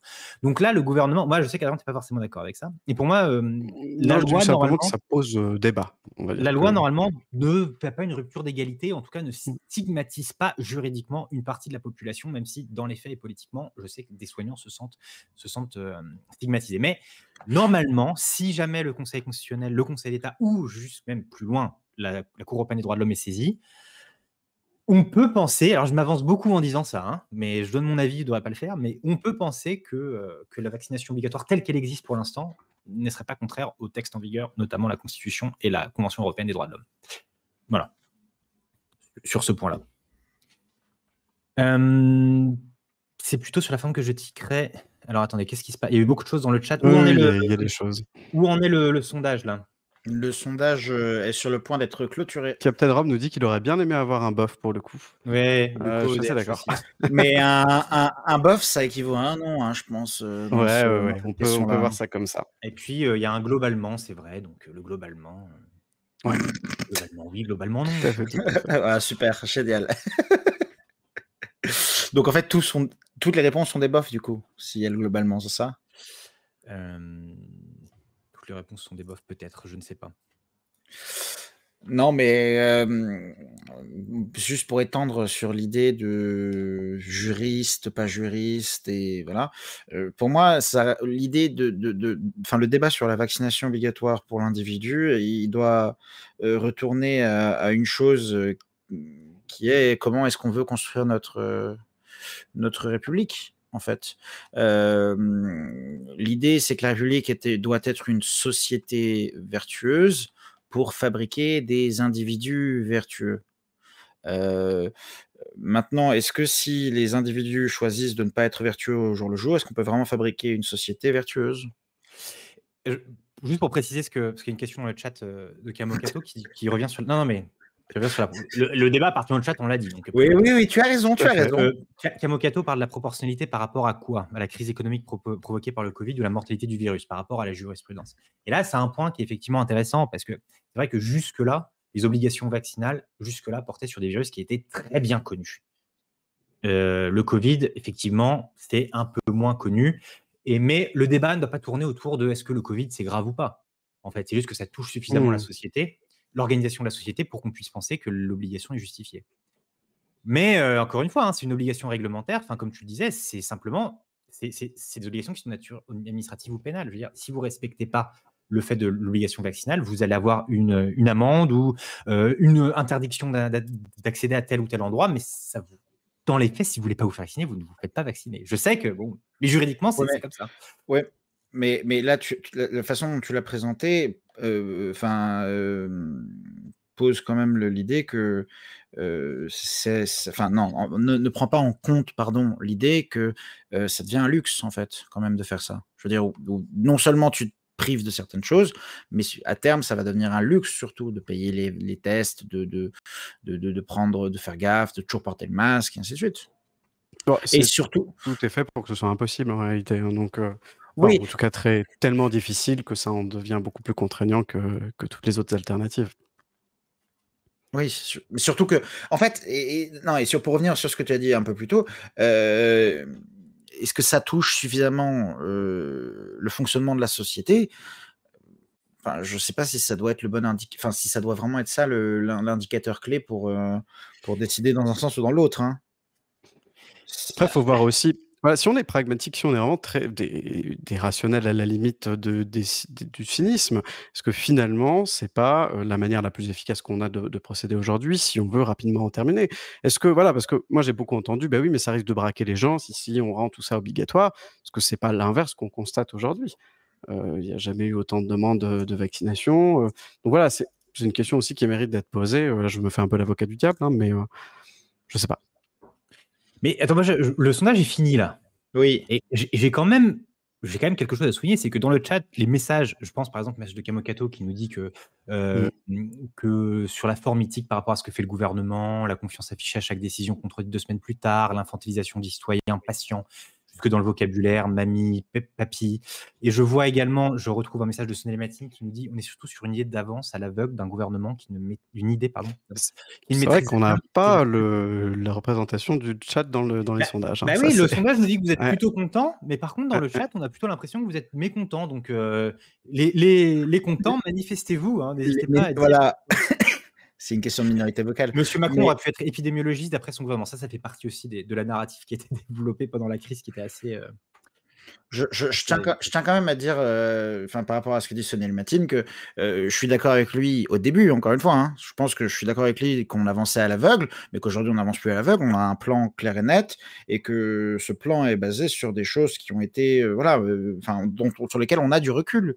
Le seul argumentaire qu'on peut garder par rapport aux décisions non informées et l'avancement à l'aveugle, c'est les dangers potentiels sur le très long terme de la vaccination. On n'en sait rien. Captain Nord n'est pas content parce qu'il a pas eu son Captain Nord n'est vraiment pas content. Casimir dit que par rapport à ce que dit Sonel Matine, au Royaume-Uni, c'est l'inverse, avec un gouvernement qui repousse la responsabilité au commerce et individus pour gérer la crise qui continue. Mais d'ailleurs, au Royaume-Uni, c'est quand même assez incroyable parce qu'aujourd'hui, c'est le Freedom Day. Je sais que c'est un peu plus loin de notre sujet, mais en 2 mots, il n'y a plus aucune restriction au Royaume-Uni, alors qu'ils ont 50 000 cas par jour. Et c'est quoi l'idée derrière, en fait? On est de retour à l'immunité collective. On est dans la merde. Ok. Qui aurait fait mieux? Beaucoup de questions. Mais ça, c'est... J'ai pas l'impression... Moi, je pense pas que c'est un retour à l'immunité collective. C'est effectivement, dans la même façon, c'est la responsabilité de l'individu. Est-ce que tu te sens pas libre de faire... Enfin, d'ailleurs, pardon, moi, ce que ça m'inspire, c'est qu'en France, imaginons on fait ça. Est-ce que les gens iraient pas se faire vacciner plus? J'en sais rien. Je sais pas. Et Zolo nous dit que c'est pareil dans beaucoup d'États américains, même ceux à taux de vaccination très bas. Donc, on a des viewers aux États-Unis et en Grande-Bretagne. Vous avez ça, on est internationaux, nous. Pour parler de politique française. Tout à fait. Non, mais c'est bien de comparer, tu vois. Politique française ou pas, ça touche un peu tout le monde. Hein. Ils doivent toujours faire un test pour pouvoir aller clubber d'après une source que je vais garder secrète, nous dit Bellish. Une source secrète. Voilà. Je pense savoir qu'il a un vaccin fait, une bière offerte. Et c'est très marrant parce que dans notre ville, figure-toi qu'il y a eu cela sur la place principale. On vous offrait un petit bon pour la brasserie du coin derrière votre vaccination. Donc comme quoi, hein. Comme ça, tu fais un plan de vaccination et un plan de relance économique local. Ça, c'est du génie politique. Exactement. Voilà. La petite loutre trouve que on doit être objectif. Et si on est objectif, on s'en sort pas si mal par rapport aux autres, il nous dit. Mais c'est vrai que par rapport à ce que dit Sonel Matine, le gouvernement adore comparer son action par rapport aux autres pays. Mais ça, je pense que tout le monde le fait un petit peu. Oui. Les comparaisons... Les chiffres, un peu quand on veut. Je me souviens des chiffres de Jean Castex, là, quand il avait présenté son plan au printemps, qui était faux, en fait. On l'a appris après, mais qui était complètement faux. Je pense que les chiffres, après, c'est un peu... je ne veux pas tomber dans la chose un peu facile, mais chacun y voit un peu ce qu'il veut.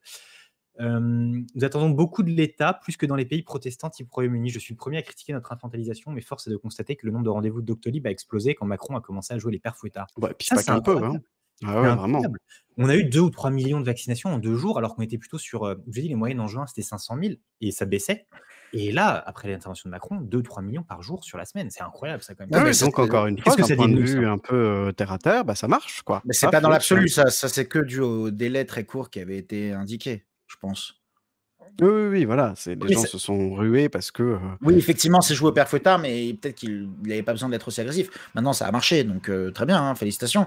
L'objectif est accompli, et donc tu as fait ce que tu avais à faire. Cependant, je suis pas sûr que si on avait dit fin 2021, ça aurait été le même impact.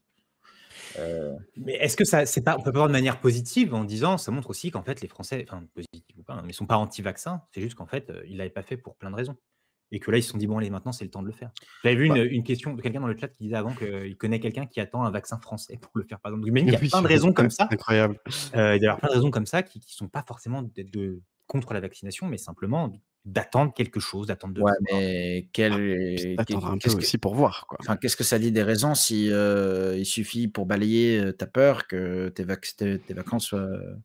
Ça dit que parfois ça se joue pas à grand chose et que la balance entre oui et non est fragile. Donc un argument comme tu partiras pas en vacances peut suffire à faire balancer cette. Faut pas non plus décrédibiliser les gens qui ont peut-être même changé d'avis pour certains avec l'annonce de Macron il y a des jours. Hein.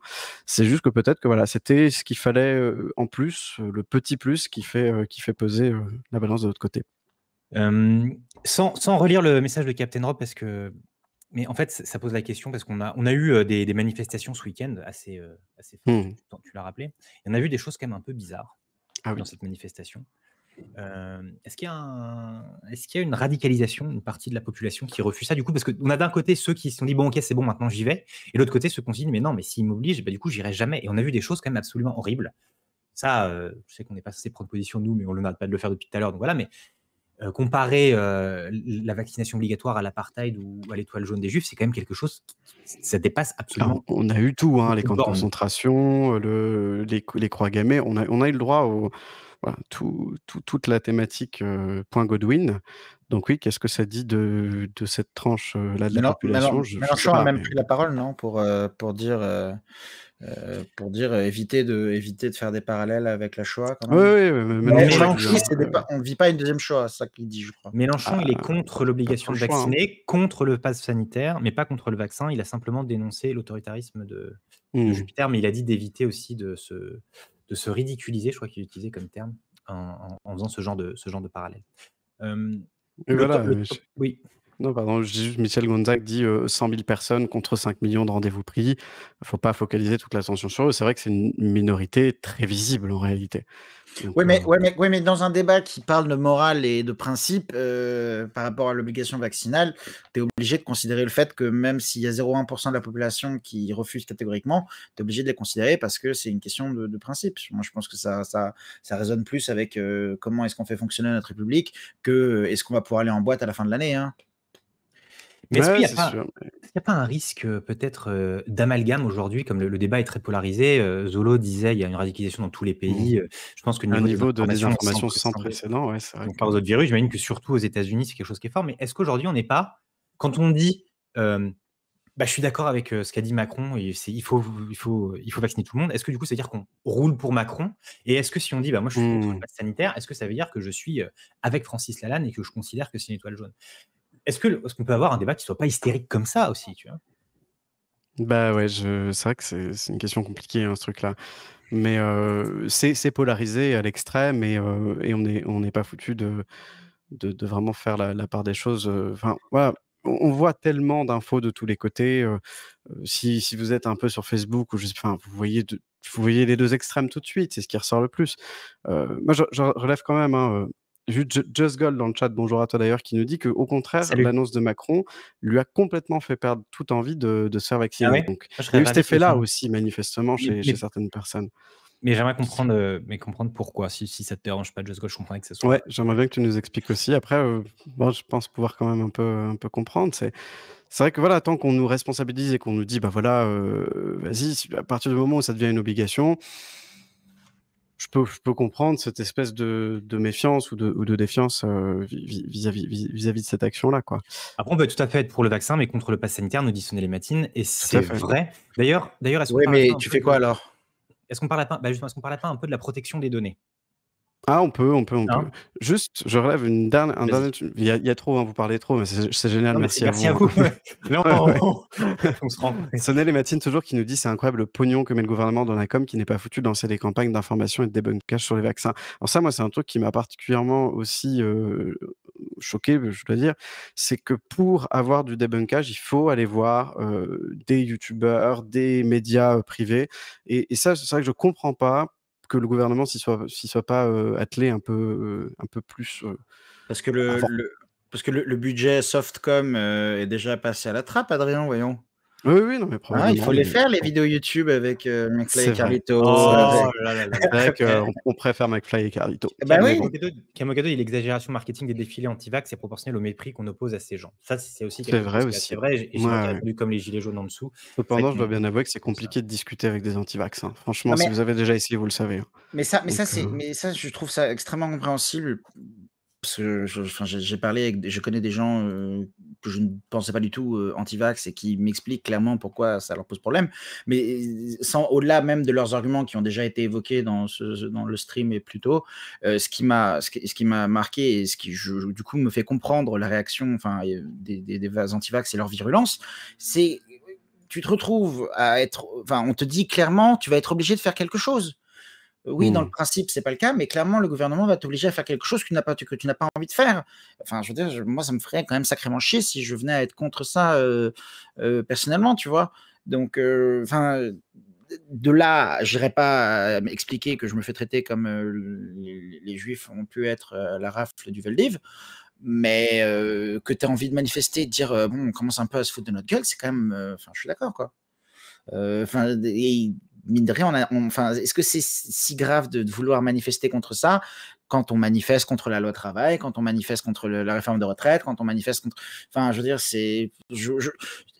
je vois pas pourquoi on les traite différemment. J'ai l'impression qu'on les traite différemment parce que un anti-vax, c'est forcément quelqu'un qui serait proie à l'infox ou ce genre de choses. Moi, je suis pas d'accord. Je pense que Merci, c'est. merci Zolo90 pour ton Bah, follow. ouais, ouais, Et parce Palone nous que dit, est-ce qu'à 50 followers, vous feriez pas une chanson vaccination? j'ai Je répondu ne qu'il sais pas. aura, juste un petit clip de flûte avec, c'est tout.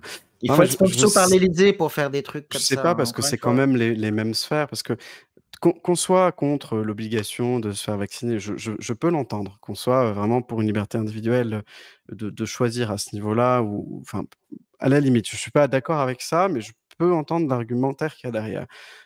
Par contre, quand on nous sort des arguments qui sont factuellement faux et contre lesquels on n'a pas, de discussion possible, dans ce cas, bah, le complotisme et les antivax se rejoignent énormément et en réalité, quand on regarde, ce qui est avancé par ce public-là, on se rend compte qu'il y a quand même un terreau qui est commun aux 2. Donc je sais pas. Voilà. Beaucoup de choses dans le chat. Vous avez vu Macron qui répond à un tweetos. Oui, c'est vrai, j'ai vu ça. Le public de Mafia-Carto. En fait, c'est juste que là, le débat, il part sur beaucoup de sujets. Je vous propose qu'on aborde rapidement 2 derniers points qui sont la Mmh. protection des données et puis la réponse un peu politique. Alors là, je pense qu'on a des gens dans le chat qui sont peut-être plus à même que moi de parler de ça, mais sur le pass sanitaire spécifiquement, hein, qui est donc le sésame pour accéder à diverses activités sociales, il y a quelques soucis. La CNIL a donné un avis favorable le 7 juin, tout en indiquant que les données stockées devaient être limitées à ce qui est nécessaire. Mais visiblement, il y aurait quelques peut-être petits soucis quant à la protection des données qu'il contient. En fait, il y a un site qui s'appelle Broken by Design que j'ai découvert à l'occasion de la préparation de cette émission, qui a fait une étude qui montre que les informations contenues dans le 2D Doc, donc vous savez ce que vous pouvez scanner après vous êtes fait vacciner, en fait, il y a beaucoup plus d'informations que prévu. On y retrouve donc en clair les noms, les prénoms et la date de naissance. Et si vous scannez avec tous anti-Covid Vérif, qui est donc l'application qui permet de vérifier si le pass sanitaire est valable, c'est bon. Il n'y a que ça qui apparaît. En revanche, si vous utilisez une autre application de scan de QR code, en fait, là, vous avez beaucoup plus de données médicales, et notamment le type de vaccin, une molécule, le nombre de doses déjà reçues, la date de la dernière injection, le nombre de doses attendues et l'état du site de vaccination, donc en cours ou terminé. Et de ça, vous pouvez déduire plein de trucs. Hein. S'il a déjà été infecté, il n'aura qu'une dose. S'il est immunodéprimé, il aura 3 doses. Est-ce Mmh. qu'il est parmi les citoyens prioritaires, donc ça veut dire qu'il y a des problèmes de santé, etc. Donc ça, visiblement, il y a un souci là-dessus. Et ça, c'est pour. Et il y a aussi d'autres problèmes. Moi, je ne vais pas entrer dans les détails, mais visiblement, il y aurait dans le code source de tous anti-Covid vérif des petits trucs Google qu'on ne sait pas trop pourquoi est-ce qu'ils sont là. Bref, ça, c'est pour le pass sanitaire activité. Il y a aussi le pass sanitaire frontière, je vais aller beaucoup plus vite là-dessus, depuis le 1er juillet, dans le cadre du certificat numérique Covid de l'Union européenne pour faciliter les voyages. Là, on nous dit, mais attendez, parce que moi, si je vais aller par exemple en Roumanie, c'est un exemple, hein, et je me fais scanner en Roumanie, est-ce que les Roumains vont garder mes informations? Là, on nous assure que les données de santé, même scannées à l'étranger, resteront uniquement dans notre propre pays, donc uniquement en France, et que les règles RGPD seront scrupuleusement respectées. Wait and see, je ne sais pas ce que vous en pensez là-dessus, s'il y a des experts un peu techniques, un peu plus que moi, pour nous dire ce qu'ils en pensent, mais si vous voyagez en Europe pendant les vacances, n'hésitez pas à nous dire comment ça se passe. La CNIL et la quadrature, oui, voilà, vas-y, t'étais dessus. La c'est CNIL et la exactement quadrature ça. du net ont alerté là-dessus, l'appli de départ de l'imprimerie nationale de travailler là-dessus, je pense. Oui, parce que c'est l'IN, donc l'imprimerie nationale, qui maintenant, il me semble, est une entité privée, si je ne dis pas de bêtises, qui s'occupe du développement de ces deux applications. Et tous anti-Covid étaient en open source, tous anti-Covid vérif ne l'est pas. Donc, bien sûr, on se demandait pourquoi. Voilà. Ouais, Palon aussi nous dit, je ne sais pas si c'est en rapport, mais le secret médical n'est pas respecté puisque l'on sait si une personne ou non a eu le Covid. Alors, à ce niveau-là, a priori, ce serait OK. Par contre, il y a la problématique aussi de la transmission aux médecins des listes des gens non vaccinés. Et ça, la question s'est posée pour cette histoire de secret médical. J'avoue que j'ai pas spécialement une réponse très construite là-dessus, mais j'aimerais bien creuser. Moi, ça respecte le secret médical, puisque c'est les gens, donc, c'est la CPAM, qui sont couverts par le secret médical, qui transmet des informations au médecin qui est couvert par le secret médical. Donc, toute la Ouais. chaîne est couverte par le secret Mais médical. déjà, comme je crois que la question de Palon, c'est par exemple, si tu vas dans ton bar et que ton barman préféré te demande ton pass anti-Covid, lui a cette information-là qui, de base, n'a pas forcément à être rendue publique. Via tous anti-Covid vérif, non. En fait, il a que l'information validée, pass sanitaire valide ou pas valide. Sachant qu'il y a éventuellement le PCR, effectivement. Donc, ouais. Voilà, je pense que ça répond à ta question, Palon. Faction V1. Et du coup, j'ai raté les questions du chat depuis. On a d'autres choses, notamment sur le Royaume-Uni. Bonjour, Nazanin RD. Pensez-vous que la nouvelle quarantaine imposée par le Royaume-Uni aux personnes entrant dans les pays en provenance de France soit purement politique? Oui. Voilà. Je ne sais pas ce que vous en pensez. Ça sent le débat personnel un petit peu. Oui, c'est bizarre comme mesure. En tout cas, ils avaient vraiment annoncé l'inverse. Donc pourquoi? Ma foi. L'imprimerie nationale est une entité privée, mais chargée de mission de service public. Merci, la petite loutre.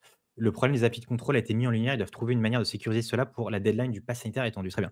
J'avais pas les derniers développements. Merci, la petite loutre, pour. Enfin, du coup, la deadline du pass sanitaire, c'est mercredi. Rappelons-le, sans fondement légal, hein, mais mercredi. J'espère qu'ils sont chauds, hein, parce que. Les Anglais, c'est parce qu'ils ont perdu l'euro, nous dit Palon. Peut-être. Impossible. Andy Sophia, qui a fini deuxième à notre quiz du 14 juillet, nous demande est-ce que c'est pas un peu naïf de penser qu'on a eu le choix de ne pas avoir vu venir cette obligation plus ou moins tacite? C'est une crise qui a bloqué la planète pendant des mois. Honnêtement, ce n'est pas étonnant qu'on nous impose la vaccination. Le fait qu'on ne l'a pas vu venir, c'est vrai qu'on n'en a pas parlé, mais je pense que c'est quand même quelque chose. Si, on l'a vu venir, non? Moi, je pense qu'on l'a vu venir.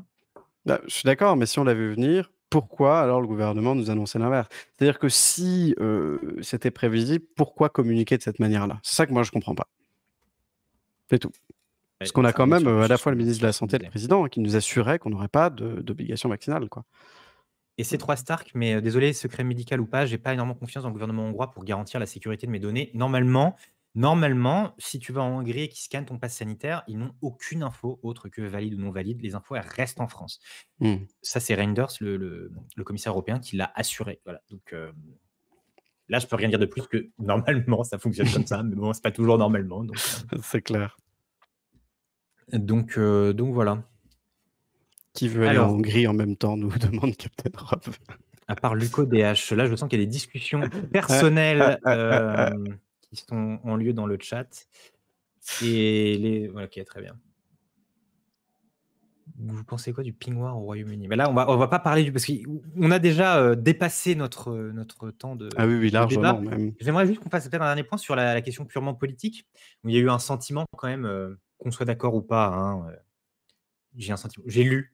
Voilà, je ne vais pas me prononcer, mais que pour la première fois, le président prend une décision avant que ce soit trop tard. On est dans l'action plutôt que la réaction, pour une fois. Depuis hier, je ne sais pas si vous avez vu dans le JDD, on a une tribune de 382 élus locaux, LR et PS, qui soulignent le courage des décisions du président. à 10 mois de la présidentielle, c'est quand même pas forcément anodin. Et d'un autre côté, eh ben, les candidats à la présidentielle déclarés, ils sont où? On en parlait la dernière fois lors du Front républicain, on a un peu parlé des vainqueurs des régionales et ceux qui potentiellement se positionnent pour l'année prochaine. Ils sont où là?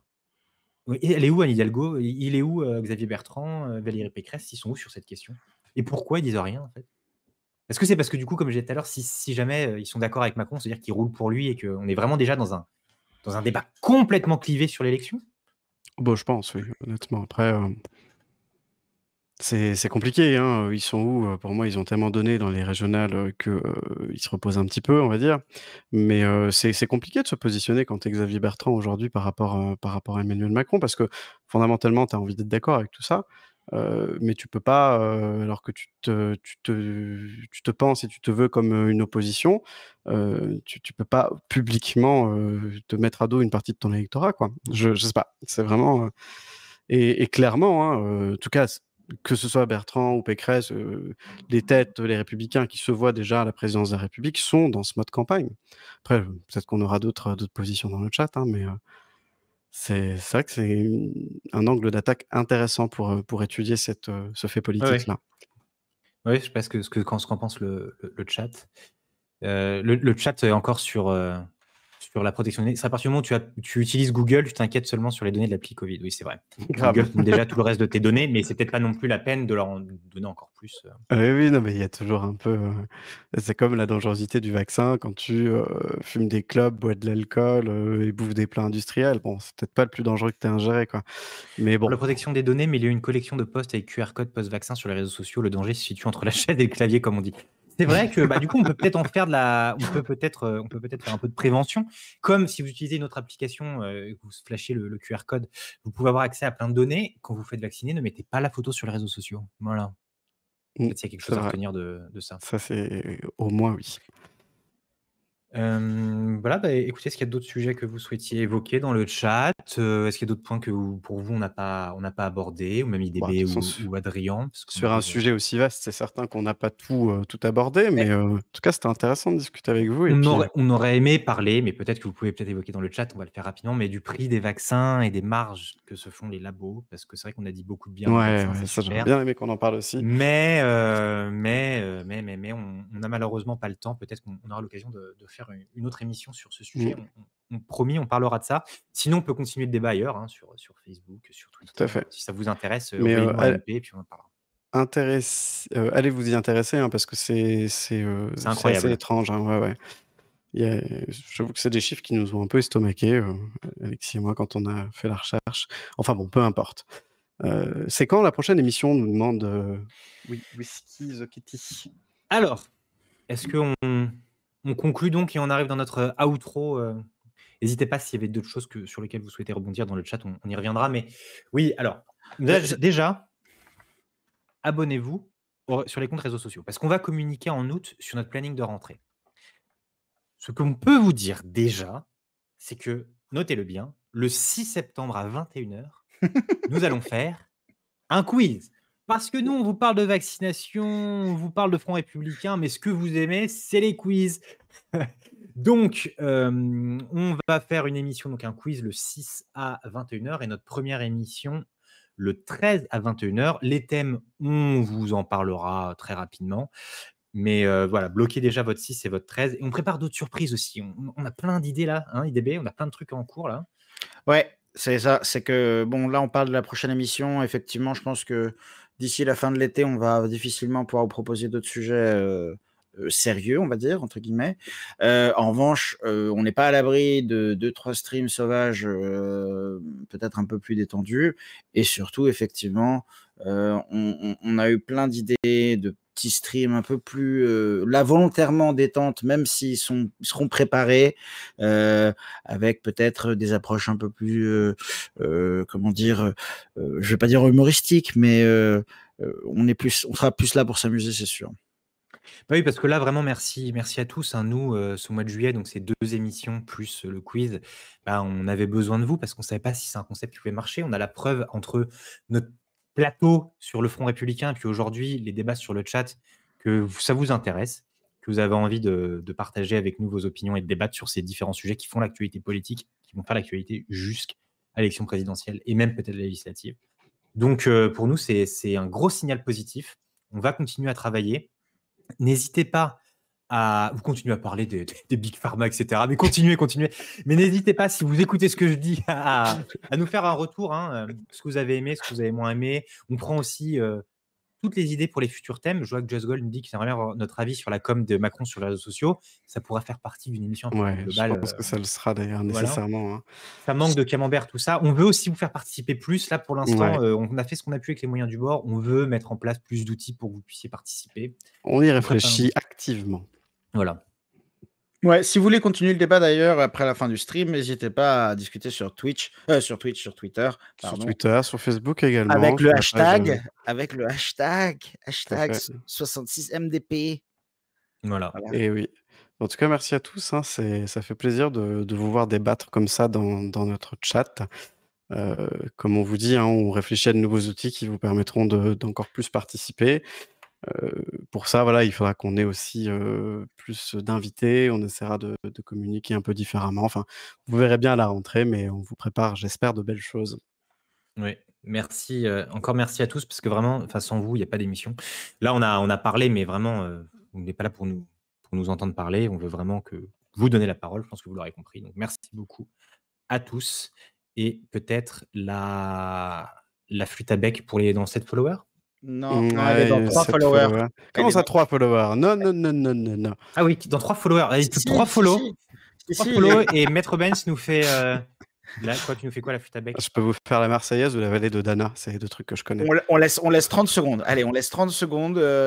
Qu'est-ce qu'on peut teaser d'autre chose Je sais pas. Attention. Ah, oh merci, là là SPDG 48. Merde. C'est un train de live. C'est bon, non. Voilà, là, j'ai honte de nous. Arrêtons que c'est ne vendons pas notre âme à ce point-là. Mais c'est malhonnête maintenant qu'il y a eu un follow pour ça.